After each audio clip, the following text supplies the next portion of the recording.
बच्चों,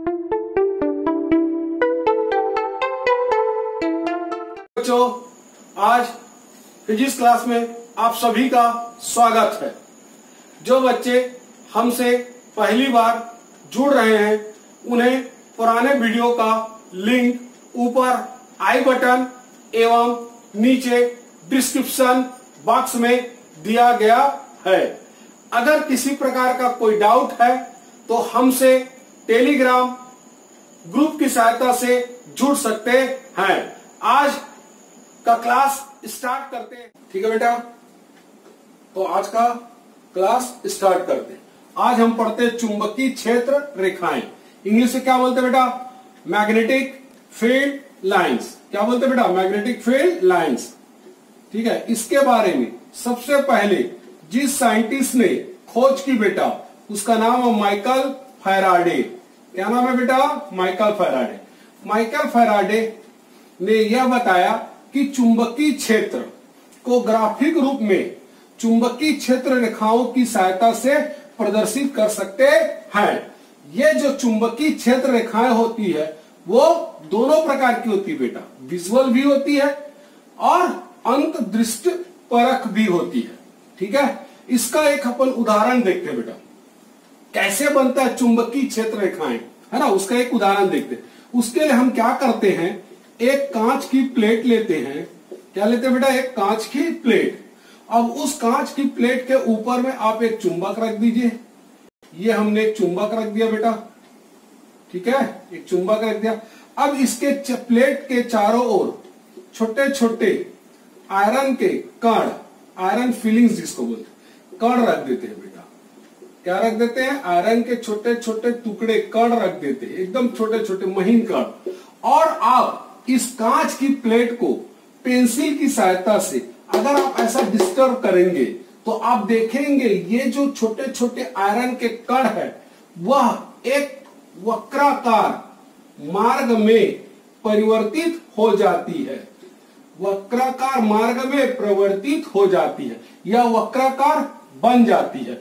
और ये जो वक्र बनती है इसी को हम लोग बोलते हैं बेटा चुंबकीय क्षेत्र रेखाएं।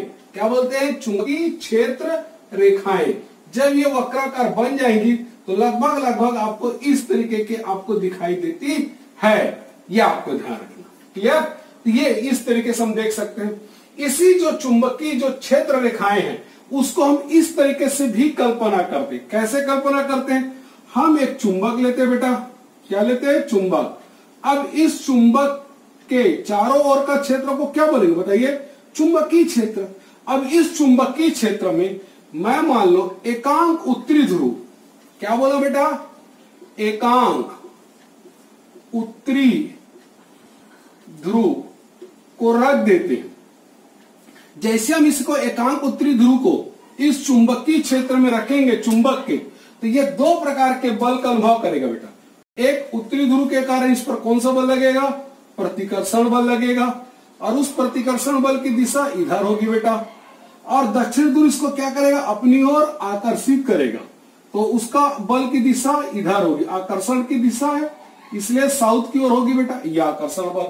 लेकिन एकांक उत्तरी जो ध्रुव है ना तो प्रतिकर्षित होगा उत्तरी ध्रुव से और ना ही दक्षिण ध्रुव से आकर्षित होगा, बल्कि ये इन दोनों बलों के परिणामी बल के अनुदिश गति करेगा।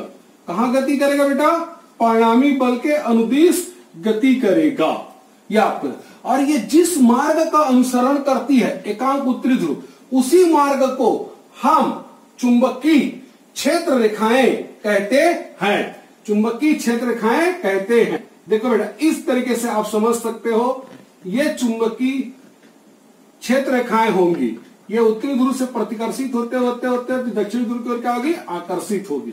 ये रेखाएं होंगी। इस वक्राकार रेखाओं को ही हम लोग क्या बोलते हैं? चुंबकीय क्षेत्र रेखाएं कहते हैं। इस वक्राकार रेखा पथ को ही क्या बोलते हैं? चुंबकीय क्षेत्र रेखाएं कहते हैं। ठीक है, ठीक है बेटा। तो ये क्या है? चुंबकीय क्षेत्र रेखाएं। अगर हम इस चुंबकीय क्षेत्र के किसी भी बिंदु पर मान लो मैं बिंदु P मान लिया बेटा, इस बिंदु P पर मैं अगर स्पर्श रेखा खींच दूं, स्पर्श रेखा समझते हैं ना बेटा, उस बिंदु से टच करते हुए एक रेखा खींचते हैं, एक रेखा खींचते हैं, तो इस रेखा को हम लोग क्या बोलते हैं? स्पर्श रेखा। तो ये जो स्पर्श रेखा है, ये जो स्पर्श रेखा है वह उस बिंदु पर चुंबकीय क्षेत्र की दिशा को प्रदर्शित करती है। जिस भी बिंदु पर, मान लो मैं इस बिंदु पर खींचा बेटा स्पर्श रेखा, तो ये उसकी क्या बताएगी? चुंबकीय क्षेत्र की दिशा को प्रदर्शित करती है। ठीक है, अब हम इस सब का एक परिभाषा बनाने की कोशिश करते हैं बेटा, है ना। चुंबकीय क्षेत्र रेखाओं की परिभाषा तो क्या बोलेंगे? किसी चुंबकीय क्षेत्र की क्षेत्र रेखा वह काल्पनिक वक्र है जिसके किसी भी बिंदु पर खींची गई स्पर्श रेखा उस बिंदु पर चुंबकीय क्षेत्र की दिशा को प्रदर्शित करती है। ठीक है बेटा, अब यहां पर बात आता है क्या? काल्पनिक वक्र। हम इसको काल्पनिक वक्र ही बोलते हैं बेटा, यह भी आपको ध्यान में रखना चाहिए। इसका वास्तव में कोई अस्तित्व नहीं होता है। अब जब हम ये बात करते हैं कि इसका कोई अस्तित्व नहीं है, तो बहुत से बच्चे के दिमाग में आता है हम पढ़ क्यों रहे हैं सर? ये सिर्फ और सिर्फ इसलिए पढ़ रहे हैं बेटा कि हम चुंबकीय क्षेत्र को उसको ग्राफिक रूप में निरूपण करने के लिए चुंबकीय क्षेत्र रेखाओं की अवधारणा बनाई है। क्या बनाई बेटा? चुंबकीय क्षेत्र को निरूपित करने के लिए अवधारणा बनाई है। उसका नाम क्या? चुंबकीय क्षेत्र रेखाएं। ये आपको ध्यान रखना। जैसे हम क्रिकेट के मैदान में बैट्समैन और रन का ग्राफ बनाते हैं बेटा कि किस गेंद में कितना रन बना है, इसका मतलब ये नहीं कि वो केवल क्या बताता है उस समय बैटिंग स्कोर कैसे हुआ है। अब उस ग्राफ को मिटा दोगे तो क्या बैटिंग करने वाले बैट्समैन मिटा जाएगा? नहीं बेटा, उसका केवल ग्राफिकल रिप्रेजेंटेशन है। उसी प्रकार ये चुंबकीय क्षेत्र का भी ये ग्राफिकल रिप्रेजेंटेशन है। क्या है? चुंबकीय क्षेत्र का ग्राफिकल रिप्रेजेंटेशन है। ठीक है बेटा, तो आप ये परिभाषा अच्छे से याद रख लीजिए। ठीक है, इसके बाद देखते हैं चुंबकीय क्षेत्र रेखाओं के गुण। ये बहुत इंपॉर्टेंट है बेटा, अच्छे से याद रखना। पहला प्रॉपर्टी इसका, ये सतत बंद वक्र होती है। कैसी होती है बेटा? सतत बंद वक्र होती है। ठीक है, पूर्ण रेखा होती है ना, पूर्ण बंद रेखा होती है। ठीक है, दूसरा, इनकी दिशा हमेशा चुंबक के बाहर उत्तरी ध्रुव से दक्षिणी ध्रुव की ओर और चुंबक के अंदर इसकी दिशा दक्षिणी ध्रुव से उत्तरी ध्रुव की ओर होती है। जैसे बेटा ये चुंबक है, तो ये चुंबकीय बल रेखा हमेशा कहां शुरू होगी? बाहर की ओर। कैसे रहती इसकी दिशा? चुंबक के बाहर उत्तरी ध्रुव से दक्षिणी ध्रुव की ओर। देखिए ऐसा। और चुंबक के अंदर इसकी दिशा कैसी रहती है? दक्षिणी ध्रुव से उत्तरी ध्रुव की ओर होती है। ठीक है, ये आपको ध्यान रखना। इसको हम लोग क्या बोलते हैं? चुंबकीय क्षेत्र रेखाएं। क्या बोलते हैं बेटा? चुंबकीय क्षेत्र रेखाएं। ये आपको क्लियर हो गया? गुड। तीसरी प्रॉपर्टी बेटा, चुंबकीय क्षेत्र रेखाओं के किसी भी बिंदु पर खींची गई स्पर्श रेखा उस बिंदु पर चुंबकीय क्षेत्र की दिशा को प्रदर्शित करती है। ये आपको थोड़ी देर पहले डिस्कस किए थे बेटा, फिर भी अगर आपको समझना है तो ऐसे समझ सकते हैं बेटा। जो चुंबकीय क्षेत्र रेखाओं के किसी भी बिंदु पर, ये चुंबकीय क्षेत्र रेखाएं, इसके किसी भी बिंदु पर आप बना लीजिए बेटा क्या? स्पर्श रेखा। मान लो मेरे किस बिंदु पर खींचना है, तो ये स्पर्श रेखा जैसी मैं खींचूंगा यही क्या बताएगी? चुंबकीय क्षेत्र की दिशा। क्या बताएगी बेटा? चुंबकीय क्षेत्र की दिशा को प्रदर्शित करती है। यह आपको ध्यान रखना। तो चुंबकीय क्षेत्र की दिशा इधर होगी बेटा। ठीक है, अब जब ध्यान रखना, जब स्पर्श रेखा खींचते तो हम एरो को देखते, ये देखो चुंबकीय क्षेत्र रेखाओं की दिशा कैसी? उत्तरी ध्रुव से दक्षिण ध्रुव की। तो चुंबकीय क्षेत्र दिशा भी इधर होगी बेटा, इधर नहीं होगी, है ना, याद रखना। क्लियर? तो जिधर वक्र रेखाओं की दिशा होगी उधरी चुंबकीय क्षेत्र की भी दिशा होगी, है ना, याद रखना। इधर होगा, इधर नहीं होगा, कंफ्यूज नहीं होना। चौथी प्रॉपर्टी बेटा, दो क्षेत्र रेखाएं कभी भी एक दूसरे को नहीं काटती है ना, कभी भी नहीं काटती। ये प्रॉपर्टी अब हम जानना चाहते क्यों नहीं काटती। मान लो अगर ऐसे दो क्षेत्र रेखाएं अगर कट गया, जैसे देखो ये दो क्षेत्र रेखाएं कट गया, तो इसके कटान बिंदु पर हम दो स्पर्श रेखा खींच सकते। एक स्पर्श रेखा इसके ऊपर खींच सकते हैं बेटा, और एक स्पर्श रेखा हम यहाँ खींच सकते हैं, है ना। तो उसके कटान बिंदु पर हम दो स्पर्श रेखा खींच सकते हैं। और स्पर्श रेखा क्या बताते हैं? अभी बताया हूं, चुंबकीय क्षेत्र की दिशा। और आपको पता है एक ही बिंदु पर दो चुंबकीय क्षेत्र की दिशा थोड़ी होगी, चुंबकीय क्षेत्र की दिशा एक ही होगी ना, दो नहीं होगी। इसलिए कभी भी दो क्षेत्र रेखाएं एक दूसरे को नहीं काटती है। ठीक है बेटा, ठीक है बेटा। नेक्स्ट प्रॉपर्टी देखो, अधिक तीव्रता वाले चुंबकीय क्षेत्र में चुंबकीय क्षेत्र रेखाएं सघन तथा कम तीव्रता वाले चुंबकीय क्षेत्र में विरल होती है। मतलब जहां भी चुंबकीय क्षेत्र ज्यादा होगा बेटा, वहां पर चुंबकीय क्षेत्र रेखाएं कैसे मिलेंगी, पास पास, यानी कि उनकी डेंसिटी क्या रहेगी, बहुत ज्यादा। और जहां पर चुंबकीय क्षेत्र की तीव्रता कम होगी, उनकी चुंबकीय क्षेत्र कैसे होंगे, विरल होंगे बेटा। कैसे होंगे, विरल, मतलब दूर दूर में होंगे।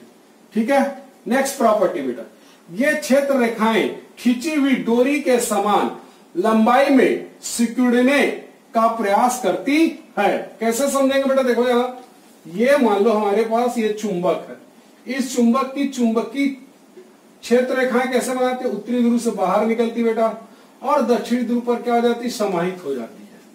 उत्तरी ध्रुव से बाहर निकलती, दक्षिण ध्रुव पर समाहित। चुंबक के अंदर इसकी दिशा क्या होती है, दक्षिण ध्रुव से उत्तरी ध्रुव की ओर। ठीक है बेटा। अब इसका मतलब सेंस ऐसा निकालते, देखिए ध्यान से कैसा दिख रहा है, देखो ये जाना चाहिए तो यहां से दूर इधर, लेकिन ये क्या हो रहा है, दक्षिण ध्रुव की ओर समाहित हो रही, अर्थात सिकुड़ रही, लंबाई में कैसे हो रही, सिकुड़ रही। इससे हम ये निष्कर्ष निकालते हैं कि विजातीय ध्रुवों में क्या होता है, आकर्षण। क्या होता है बेटा, विजातीय ध्रुवों में आकर्षण। ठीक है। यही नेक्स्ट प्रॉपर्टी, ये रेखाएं एक दूसरे को लंबाई के लंबवत प्रतिकर्षित करते। आप देखो ध्यान से, ये और ये रेखा ऐसा लग रहा है मानो एक दूसरे को क्या कर रहे हैं बेटा, प्रतिकर्षित कर रहे, दूर दूर, जबकि इसको इधर से गया तो इसको पास से आना था, लेकिन और दूर जा रहा है। तो ऐसा महसूस करिए कि ये दोनों एक दूसरे क्या करें, प्रतिकर्षित करें। इससे हम क्या निष्कर्ष निकाल सकते हैं, इससे हम ये निष्कर्ष निकाल सकते हैं कि सजातीय ध्रुवों में क्या होता है, प्रतिकर्षण होता है। क्या होता है, सजातीय ध्रुवों में प्रतिकर्षण होता है। ठीक है। अगर एक समान क्षेत्र में क्षेत्र रेखाएं एक दूसरे के समानांतर तथा समदूरस्थ होती है, अगर एक समान क्षेत्र है, चुंबकीय क्षेत्र कैसे लेते हैं, एक समान, तो वहां पर जो क्षेत्र रेखाएं भी मिलेंगे वो कैसे मिलेंगे, समानांतर मिलेंगे बेटा, और उनकी दूरियां भी क्या रहेंगी, समदूरस्थ, मतलब एक दूसरे से समान समान दूरी बनाएंगे। ये आपको ध्यान रखना। ठीक है। तो एक समान चुंबकीय क्षेत्र में क्षेत्र रेखाएं समानांतर तथा एक दूसरे के समदूरस्थ होते हैं। ठीक है बेटा। तो ये हो गए हमारा क्या, चुंबकीय क्षेत्र रेखाओं के गुण। ठीक है बेटा। इसके बाद हम पढ़ते हैं उदासीन बिंदु, न्यूट्रल पॉइंट या नल पॉइंट। इंग्लिश में दो नाम है बेटा, न्यूट्रल पॉइंट या नल पॉइंट। हिंदी में क्या बोलते हैं, उदासीन बिंदु। उदासीन बिंदु होता क्या है बेटा, जब हम चुंबक का चुंबकीय क्षेत्र रेखाएं बनाते हैं, क्या बनाते हैं बेटा, चुंबकीय क्षेत्र रेखाएं। और ये जो चुंबकीय क्षेत्र रेखाएं हम लोग ज्यादातर कहां बनाते हैं बेटा, प्रयोगशाला में। कहां, प्रयोगशाला में। तो इनके चुंबकीय क्षेत्र के अंदर हमको कुछ ऐसे पॉइंट भी मिलते हैं जहां पर चुंबकीय क्षेत्र का मान क्या होता है, शून्य होता है। उस बिंदु को क्या बोलते हैं अपन लोग, उदासीन बिंदु कहते हैं। अब सवाल आता है, अगर इनके क्षेत्र के अंदर कुछ बिंदु मिल रहे हैं जहां पर चुंबकीय क्षेत्र का मान शून्य है, तो निश्चित रूप से बाहर से भी कोई ना कोई चुंबकीय क्षेत्र कार्य कर रहा है। मान लो यहाँ पर आपको उदासीन बिंदु मिल रहा है, तो इस चुंबक के कारण तो चुंबकीय क्षेत्र हमारे दिमाग में आ रहा है बेटा। अब निश्चित रूप से इस बिंदु पर एक और चुंबकीय क्षेत्र कार्य कर रहा होगा, जिसका परिमाण इस चुंबक के चुंबकीय क्षेत्र के परिमाण के बराबर होगा, और दिशा क्या होगी बेटा, विपरीत। तभी यहाँ पर परिणामी चुंबकीय क्षेत्र क्या होगा, शून्य होगा। तभी हम इस बिंदु को क्या बोलेंगे, उदासीन बिंदु। मान लेते हैं कि इस चुंबक के कारण यहाँ पर चुंबकीय क्षेत्र कितना बी है। अब इसी परिमाण के बराबर दूसरा चुंबकीय क्षेत्र कार्य करना चाहिए, और उसकी दिशा क्या होनी चाहिए, विपरीत। यहाँ पर दूसरा कौन आएगा बेटा, पृथ्वी। तो यहाँ पर पृथ्वी का 36 घटक कार्य करता है। पृथ्वी का क्या कार्य करते हैं बेटा, 36 घटक। तो पृथ्वी के 36 घटक को हम HE से प्रदर्शित करते हैं। किससे प्रदर्शित करते हैं, HE से। अब जब दोनों का मान बराबर और विपरीत प्रकृति के होंगे, तभी यहाँ पर परिणामी चुंबकीय क्षेत्र क्या मिलेगा, शून्य। अर्थात हम इसको ऐसा भी लिख सकते हैं बेटा, उदासीन बिंदु पर क्या लिख सकते हैं, B बराबर HE। B बराबर H, E फॉर अर्थ और H for horizontal component of earth. ये आपको ध्यान है। इसलिए हम इसको क्या बोलते हैं, उदासीन बिंदु बोलते हैं। ठीक है बेटा, तो परिभाषा देखिए ध्यान से, ऐसे बिंदुओं को जहां पर चुंबक के कारण चुंबकीय क्षेत्र पृथ्वी के चुंबकीय क्षेत्र के 36 घटक के बराबर तथा विपरीत होता है, उदासीन बिंदु कहते हैं। अब इस उदासीन बिंदु में कुछ खास बातें बेटा, एक खास आपको मैं बता चुका था कि यहाँ पर परिणामी चुंबकीय क्षेत्र क्या होता है, शून्य होता है, ये आपको ध्यान। दूसरी खास बात, इस उदासीन बिंदु से कभी भी चुंबकीय क्षेत्र रेखाएं नहीं गुजरती बेटा, कभी भी नहीं गुजरती है, ये आपको ध्यान रखना। तीसरी खास बात बेटा, अगर हम इस उदासीन बिंदु पर कोई भी चुंबकीय दिक्सूई जानते हैं ना, एक छोटा सा चुंबकीय कंपास जिसको बोलते हैं, अपन लोग स्कूल में देखते हैं बेटा, दिशा देखने के लिए यूज करते हैं, यह चुंबकीय अगर मैं इसको यहां रख दूं तो वो क्या होगा, किसी भी दिशा में ठहर सकता है, किसी भी दिशा में ठहर सकता है। या जनरली हमेशा क्या कौन सी दिशा बताते हैं, उत्तरी ध्रुव इधर बताता है और यह दक्षिण ध्रुव, और ये हमेशा नॉर्थ साउथ डायरेक्शन में रुकता है। लेकिन परिणामी चुंबकीय क्षेत्र यहाँ क्या है, 0 है, इसलिए वो किसी भी दिशा में ठहर जाती है। ठीक है बेटा, तो ये उदासीन बिंदु परिभाषा और ये उदासीन बिंदु के प्रॉपर्टीज, इन सबको अच्छे से याद कर लेना बेटा। ठीक है।